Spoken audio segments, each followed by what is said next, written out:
Welcome back to the channel, y'all. So today, as you can tell by the title of the video, we have got the twin carbon cheetah cat. We are going to try to run it on 8S. I believe this is the first time I've ever ran this thing on 8S, but before that we're going to do a 6S run, kind of give it a shakedown, make sure everything goes good. Haven't ran this boat in about 3 or 4 months, so let's go ahead and open it up. I'll show you a little bit about what we got going on inside. Now, when we run 6S, we're not running the SMC packs. We're going to be running these Gens Ace bashing packs. I had a subscriber ask me, what I thought of the Gens Ace batteries. I actually like them. Do I think they're the equivalent of a SMC pack? No. Now, SMC makes some high voltage packs that are like 120C, and back in the day, they made some pink packs that were their HCL high capacity packs or something like that. These are essentially the equivalency of those. Like they're really top tier batteries, but if you were to say 9 out of 1 through 10, I would give these like an 8.5, and I would give the SRDs a 10. You know what I'm saying? So good batteries. If you can't access SMC, these would be the ones that I would go for. But we're gonna run those today because I haven't ran them in a while, so I want to get a cycle through those batteries. And I got to get my jam foam and my anti-skid mats all organized. Now we've got twin Hydra X8s and twin Leopard Hobby motors. So these are 2200 kV 4082 Leopard Hobby motors. 30 kilogram servo, really strong servo. This is a SpeedMaster Series 40 rudder with a, I think, 2 1/4 extension, and that rudder originally was 6 1/4 inches long. I have since trimmed it down to about 4 3/4 of an inch. A little bit shorter than I wanted it, but it honestly works really well. The props that we're running today, these are ABC 1816s. These are 45 bar 17 rake. These so far have been the highest speed props that I have. When we swap over to 8S, if we make it to 8S and nothing bad happens, I brought a set of props here because we're going to be spinning it a lot faster. Then you're going to want smaller props. You don't want to load the system up on 6S and say, hey, that's what it's capable of on 8S. No, if you go and run your boat on 6S and you want to, jump up to 8S, prop down. Very important. Just because it'll handle it doesn't mean it'll handle it for long.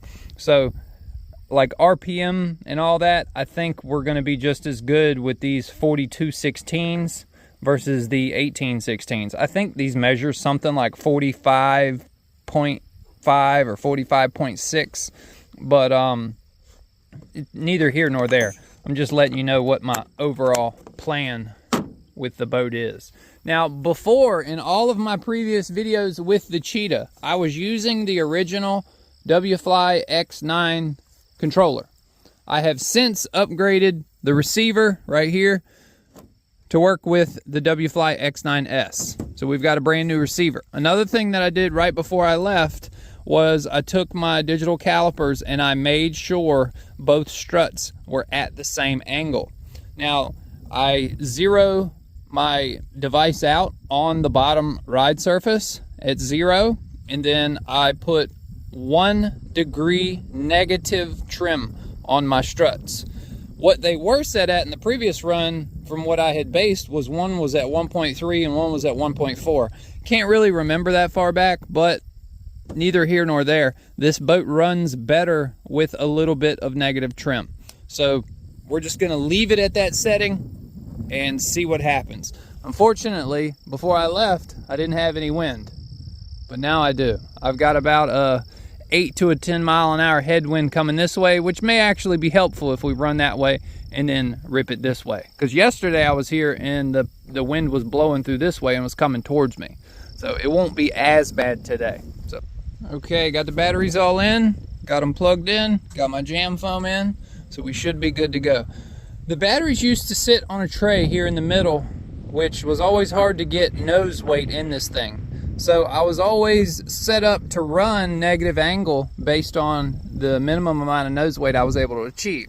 So this will be probably the second or the third run where I've actually set the batteries down in the bottom of the hull.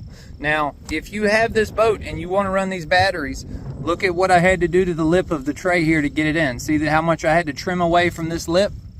And then here, and I left this side fat, and then I had to come here and trim this all the way to here, and I stepped it out at the motor. So the batteries are barely fit. They just barely fit. But let's go ahead, turn the ESCs on. Okay, everything's good there. Want to make sure both of them are on. Yep, both of them are on. I tested to make sure I did throttle input before I left the house. Nice. Probably the best and smoothest this thing's ever ran. Another thing I did was I snapped cables in the past, and the reason why I snapped them is because the liner would run back and get further back towards the hard shaft. When the liner hits the hard shaft, it starts rotating the liner, binding up the whole system, making one side get hot. It'll either cook the motor or snap the cable. In my case, it snapped the cable twice, and that's when I learned, you know, what the case was. So I've got some kids showing up.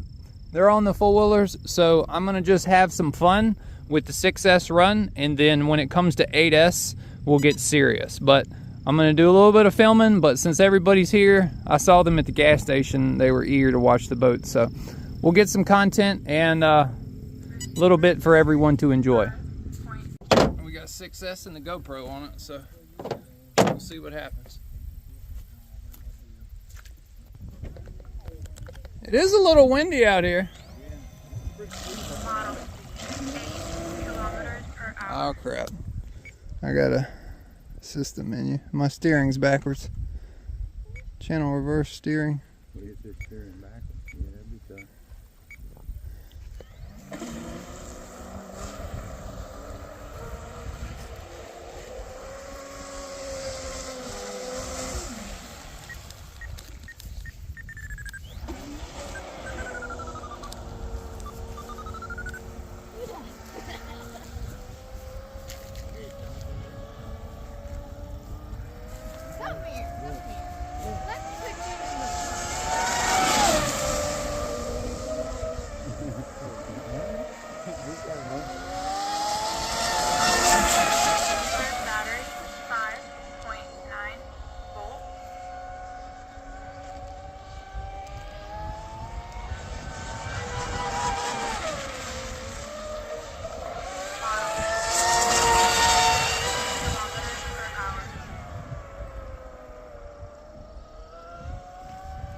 That was rolling, dude.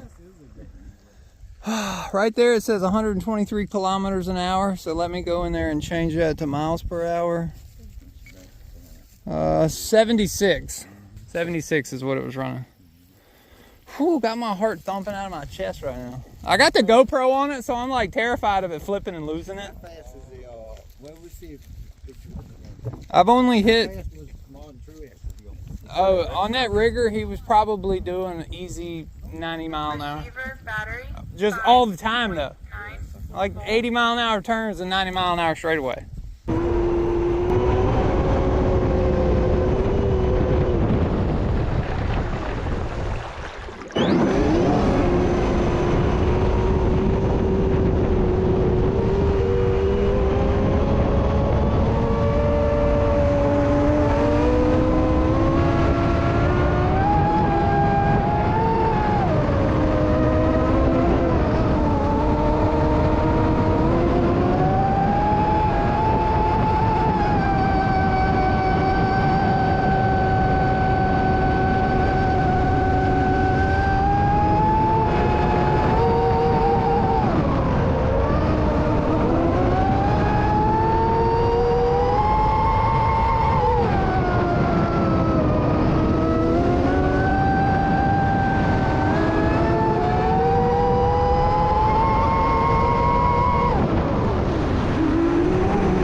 It sounds wicked.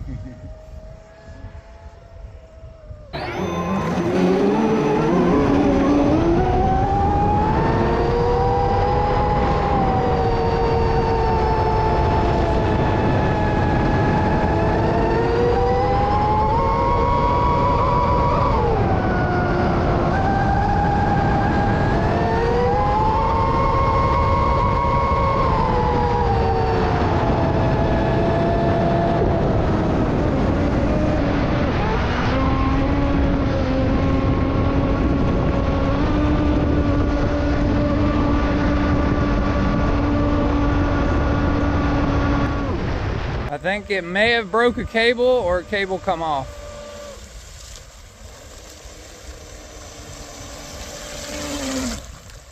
No, please don't say it broke a cable. I don't know.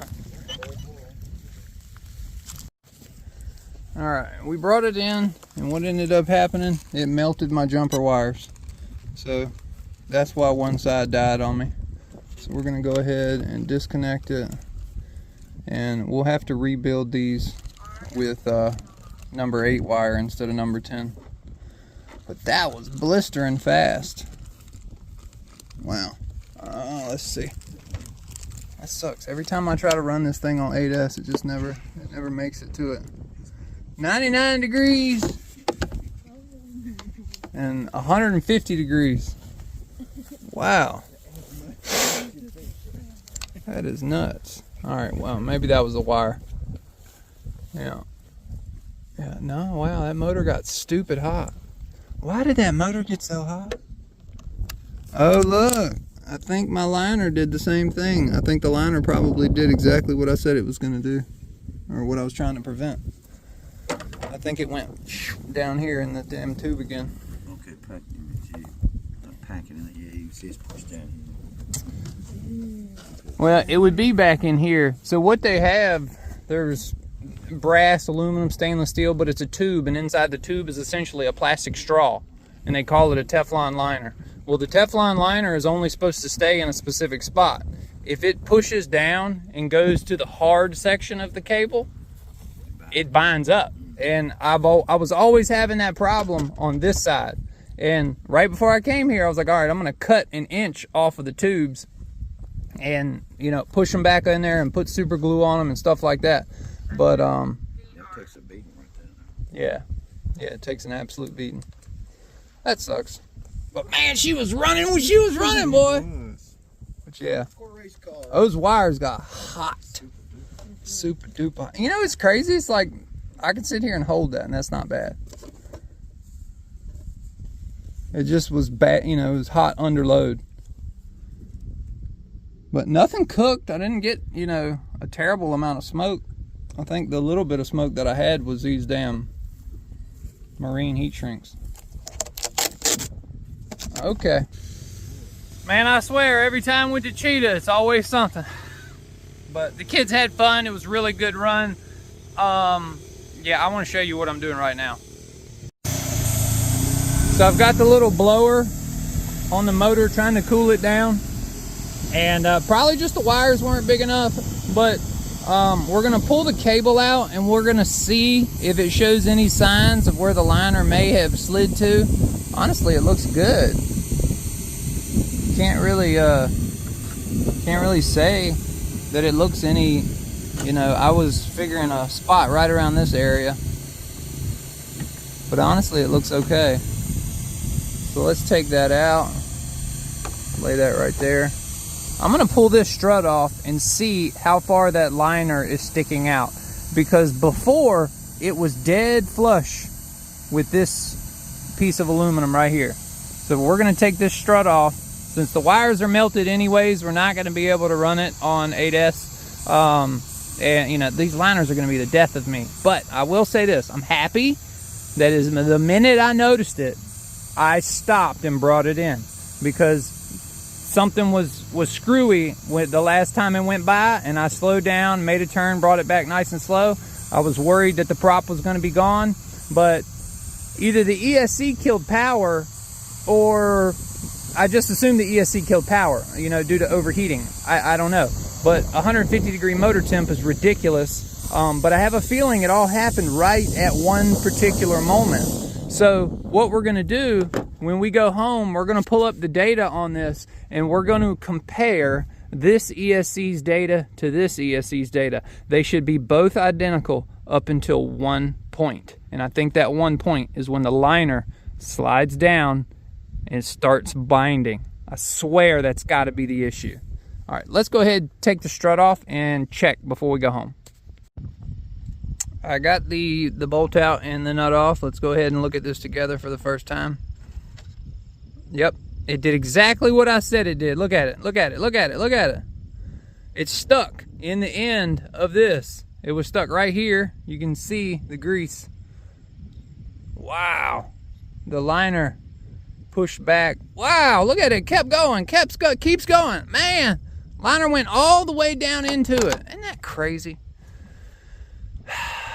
But success. We did not break a cable. We did not lose a prop. I would rather kill a motor than lose a prop. This thing was sitting right there when I left, and it had moved its way all the way out to that point right there. Crazy, man. I know what you're gonna say, ditch the liners. I'm almost at the point where I'm ready to ditch the liners, but I'm gonna try a couple things here and there and see. I've had some ideas. Maybe I've got some aluminum tubing. I don't know if I could slide the next size aluminum tubing in that stuffing tube to you know, make the hole not so big to where you get cable whip.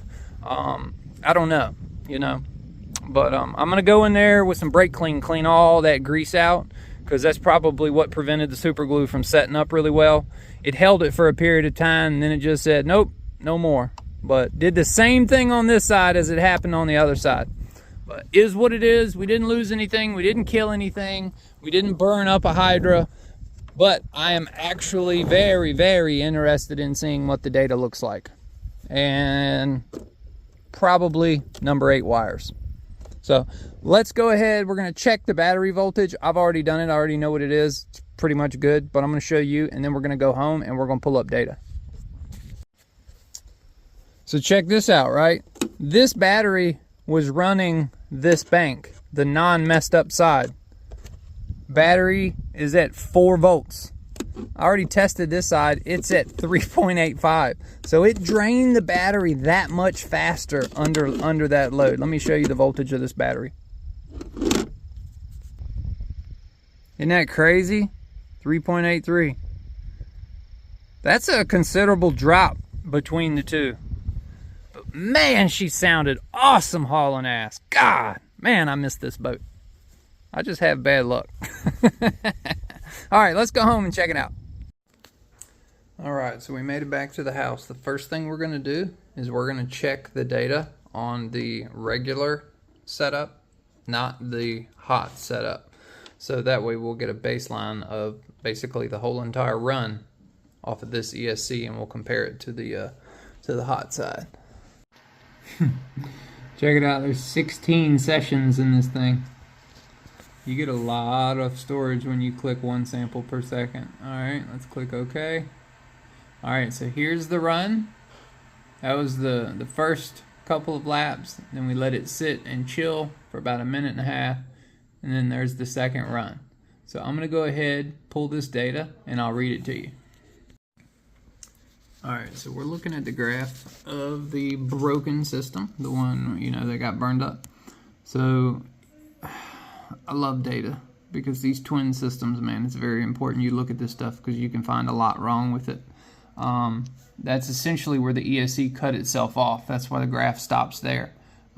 It turned itself off on a temperature overload. So if we come down here and look at the temp, it got to 182 degrees Fahrenheit internally. 254 amps, which is insane. Thank God the thermal cutoff on this thing saved it. 5,259 watts. The ripple, pretty much the same as the other, 1.58. And we only did a max power output of 89.2%. So if we compare that to the other side, we get quite considerable differences in numbers, okay? What I noticed is somewhere around 30 seconds into the run, everything started climbing. So I assume that's when the liner started to move its way towards the bottom of the strut. And then everything started binding, but the motor just said, you know, I didn't know it, so the motor just said to hell with it and kept going. But you could see the purple line, that's your ESC temperature. It was steady climbing. We gave the boat a rest period here for about a minute and a half. It allowed the ESC to cool down about 25 degrees, and then one big loop again where it broke, ESC went right back up, 182 thermal cutoff. So here are the differences between the two. So this is your typical counterclockwise, this is your clockwise side, and this is your counterclockwise, your typical, right? So this is the side that messed up, and this is the side that ran good. But look at the throttle percentage difference. 60% throttle on this side. So maybe we had multiple issues, and that's so crazy. Before I left here, I individually took off each one of the ESCs and I calibrated the throttle to make sure it was good. So I have no idea what's going on there, but I'm gonna have to do some bench work testing just to see if something's screwy going on here. Now, I can say that with the amount of data that I had in there were 17 runs. I could be reading the wrong thing, or maybe it just didn't record. I don't know. But something about this just doesn't add up. Now, the RPMs match. So the RPMs were pretty much similar, and I don't understand how it gets throttle percentage. You know, maybe it's basing one thing off of another thing to give you throttle percentage. I'm not sure. But the ripple was 1.4 versus 1.6. The amp draw is 92 versus 255. The wattage is 2112 versus 5259. The ESC temperature is 110 versus 182. RPM is 26,000 versus 27,000. Over here, it broke, and that's where it revved all the way up to 31,462. But if I step back right before that and I put my cursor on it, it was doing 27,427. So that was peak right as, you know, the cable snapped. And then throttle percentage 89 versus 60. So it's definitely screwy. Not really sure exactly what's going on. But I'm gonna have to do some preliminary testing, some bench testing, because I think that's the only way I'm gonna truly figure it out. It was driving straight, and I don't understand the throttle percentage situation here, because that's kind of screwy. One shouldn't do any more than the other. I mean, they're running through a splitter, so I'm not really understanding as to why that is the way that is. They both should get the same input, you know what I'm saying? But I'll just recalibrate them again, and then we'll pull the cables out of it. We'll spin it here, you know, on the bench with no cable in it. Let it spin for like 3, 4, 5 seconds wide open, and then I'll pull the data on that run to see what RPM we got and what throttle input we got. That's the only way I know to test it. Only way I know to test it. But other than that, I think it did good. We just have to figure out the liner cable stuffing tube situation, and you know, the ESC situation. So I'm gonna play around with some different ideas that I've got. Maybe just say screw it and don't run a liner anymore. I just don't like that because it brings water in the boat, and the whole drive line and everything becomes extremely noisy at that point. But who knows? Who knows? If you got any tips, or you know, you want to put your 2 cents into the matter, drop it in the comment section and let me know. But those wires are nasty looking, man. I can't wait to pull the cover off of that wire and see what it looks like underneath. Truly amazed. I'm honestly amazed it wasn't like a whole plume of smoke when I opened this thing up. I'm just truly amazed, because it didn't, I don't think it smoked at all, to be completely honest. You could smell it like it had gotten hot, but nothing was ridiculous. The motor was hot. But thankfully the ESC cut everything off. But all right, I'm gonna end it here. Hope y'all enjoyed it. Looking forward to talking to y'all in the comment section. We'll see y'all later. Peace.